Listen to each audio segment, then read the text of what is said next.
Hello once again, watchers of good movies. My name is Nick Pell, and this is once again coming from my white room.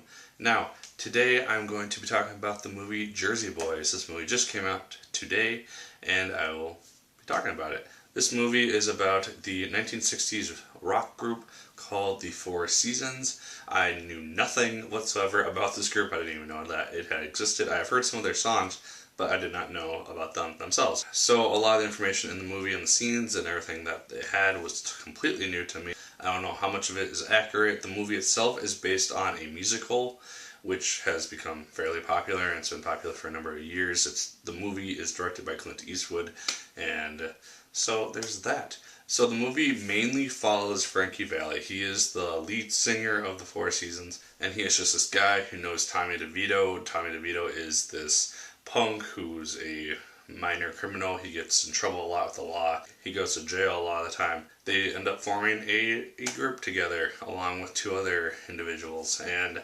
again, these people are probably more important than I think they are, but they were shown a lot in the movie. Bob Gaudio is shown as a significant person in this group itself. He is the songwriter, and he is the one which kind of elevates the group and composes some of their hit songs, and it's just kind of an interesting combination of individuals. The music in this movie is very, very good. I really enjoyed listening to the musical numbers that were performed. I don't know how much of it was actually like live performed by the actors themselves and how much of it was lip sung and just done by the original Four Seasons.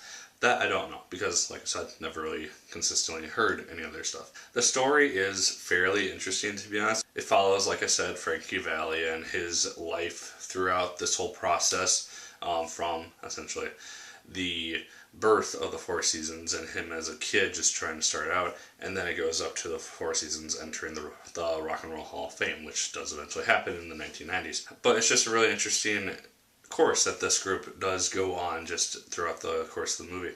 Just seeing the different relationships and conflicts between different members of the group is really interesting to see. That being said, it wasn't told in the most effective way. I didn't think. There were times at the beginning of the movie I was just kind of like, I don't know if this is going to go anywhere good. It captured the feel of the 1960s really well in terms of the dress and the way that people were portrayed. There would be the main central focus person being shown in kind of like the modern day present color, and then the background would be kind of 1960s-esque, and I thought that was kind of a cool feature that the film did. But I have not seen the musical, and like I said, I know nothing about this story except for what I saw in the film. So for all I know, it was told beautifully. I don't know, but it just did not seem all that well done in my opinion. That being said, it was a entertaining movie for the most part. If you don't like musicals, you're definitely not going to enjoy this film. I am a big fan of musicals, so I was able to enjoy it because it had a plethora of different musical numbers and different things along those lines. It was done in kind of a musical-esque fashion, probably minus a few songs, but it was done in that type of predicament. The end of the movie, so like the opening to the end credits, was actually kind of a cool thing. It very much drew from its musical roots, and I really enjoyed watching that.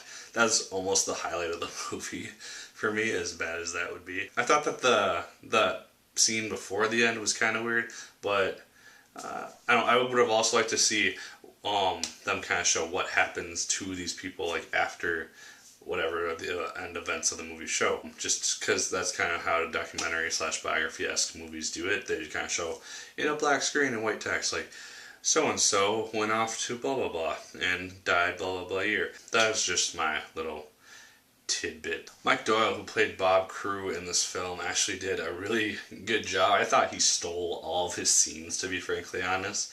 He was just a really entertaining actor to watch, and I really enjoyed seeing him in all of the scenes that he was portrayed in this film. It was just really cool. Christopher Walken, he is also in this film. He does a really nice job. He has more of a presence in it than I really expected him to.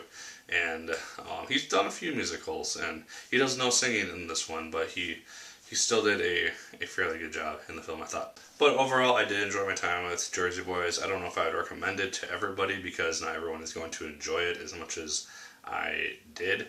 It's not the best film by far that I've seen this summer. It's also not the worst film by far that I've seen this summer. So, just knowing that is my review. Like, favorite, comment, and subscribe if you so choose. I appreciate it immensely. And as always, my good people, my name is Nick Pell. And once again, keep on watching.